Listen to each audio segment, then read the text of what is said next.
Proletariāts nevirza procesu, proletariātu var vieglāk apmuļķot. Mēģini to ieskaidrot zemniekam, ka 2 veči tā ir ģimene. Nu.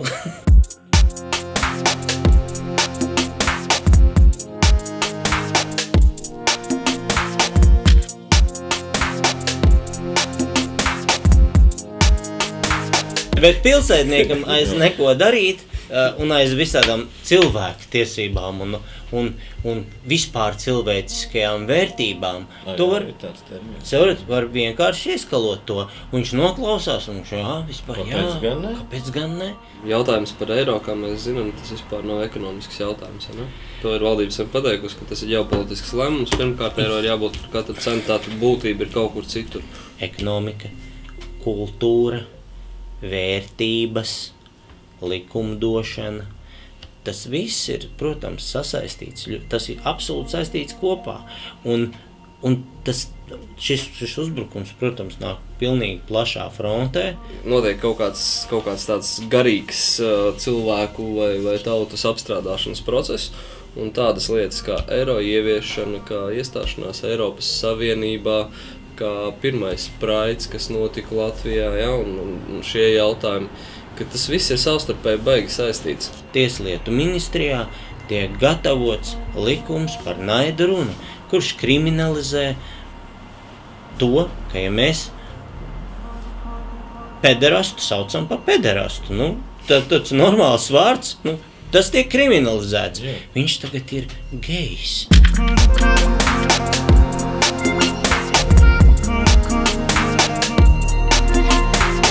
Mēs baigi priecājamies par to, ka mums ir vairāk argumentu nekā Latvijas bankai, kā valdībai, kas vienkārši kaut kādu pilnīgus makaronus karina, un mēs to lieliski apzināmies, un mēs jūtamies ar to pārāk, bet ar to jau nekas redz nelīdz. Noziedzīga režīma galvenie balsti nav ļaunprātīgi, nekrietni cilvēki. Noziedzīga režīma galvenais balsts ir klusi, kārtīgi cilvēki, kuri krietni dara savu darbu. To, ka, teiksim, Eirozona nevar pastāvēt, reti, kam ir šaubas tādā formātā, kā viņi ir. Jautājums, kurā brīdī viņi saplīsīs, to ir grūti pateikt, tāpēc, ka tas ir atkarīgs, vai izdosies, cik ilgi izdosies piespiest grieķus vilkt jostas un portugāļus un citus visus šitos te veiksmes stāstus. Un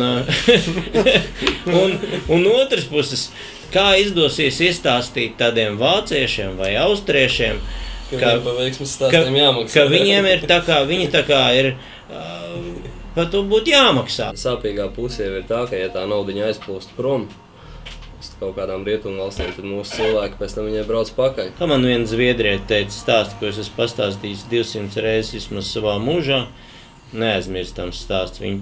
Tagad es pretendēju uz fabrīkas direktora pozīciju un biju visjaunākais un visbezkalnīgākais no kandidātiem. Viņi teica, Afrikā mēs maksājam Āfrikas algas, Zviedrijā mēs maksājam Zviedrijas algas, un es neredzu iemeslu, kāpēc, lai mēs Latvijā maksātu Zviedrijas algas.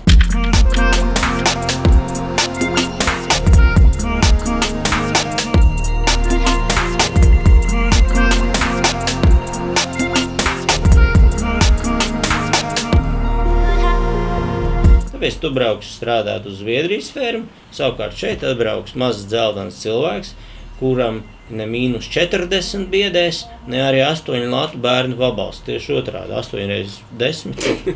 Politikā piedalās cilvēki, kuriem ir pietiekuši augsts pašnovērtējums.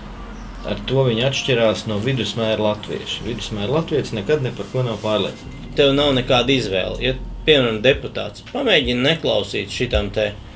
Nākošu reizi tu sarakstā vairs nebūsi. Un varēsi iet atpakaļ, kur tur cilāt štangu. Protams. Es jau nerunāju par tiem vienkāršām biomehāniskajām pogu spaidīšanas mašīnām, kas cilā rokas vai balso kā liek. Bet es runāju par tiem, kas ir reāli to procesu arī kontrolē, kas saliek tur tos Jāņus, Pēters un Anniņas pa tām atslēgas pozīcijām.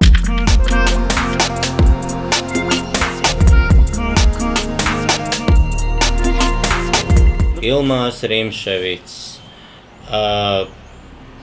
Repše, mūsu draugs, nācijas glābējs 3. inkarnācijā.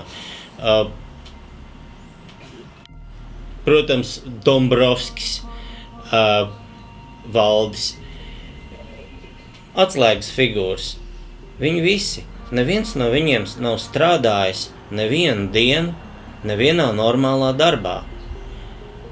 Viņi visi ir kaut kādiem, fiziķi mums populāri ir, vēl jau dakteri, protams, bet fiziķi mums populāri šajā.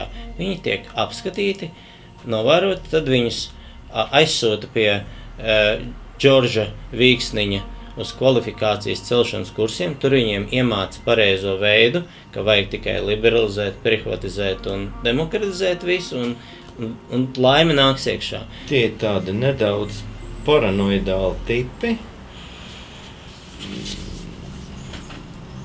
Bet vai visos es viņos redzētu ļaunprātību? Visticamāk, nē. Ļoti daudziem patīk justies gudriem, patīk justies svarīgiem. Bet ir arī normāli cilvēki, bet viņi starp viņiem ilgi, viņi neturās daudz termiņus. Saprotams. Viņi nespēja pastaigāt pa daudzām partijām.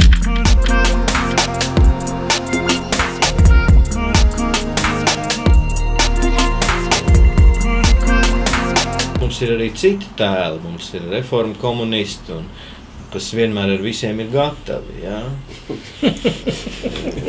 Mums ir zaļie, kas vienmēr ar visiem ir gatavi. Patīkam, saprotam pozu, un ar viņiem var strādāt. Ar viņiem strādā visi. Ja? Ir viena kategorija, kas reāli nerada vērtību, kas visās reliģijās ir bijusi nosodāma, augļotāji. Cilvēki darbu vairs nevērtē kā kaut kā tikumu, bet gandrīz kā muļķību. Jo reku viens spekulants, kurš patiesībā spekulē ar kaut kādām neesošām lietām, dzīvo fantastiski labi. Ja kāds nozog bankas datus, un ar taviem bankas datiem tur veic kaut kādus maksājumus, tērē tavu naudu, vēl kaut ko, viņu par to liek aiz restēm. Visiem ir skaidrs, ka tas ir krimināla noziegums. Tagad vienu saviņu cilvēku paņem, uzurpē visai tautai, visas tautas suverēno varu, un viņas vārdā uzņemās saistības, ņem kredītus, pārdod viņas īpašumus, izklaidējas uz pilnu klapi, sarīgo tādas apstākļus, kuros dzīvot vairs nevar, kur mums bērni nedzimst un tā tālāk. Krimināla atbildība.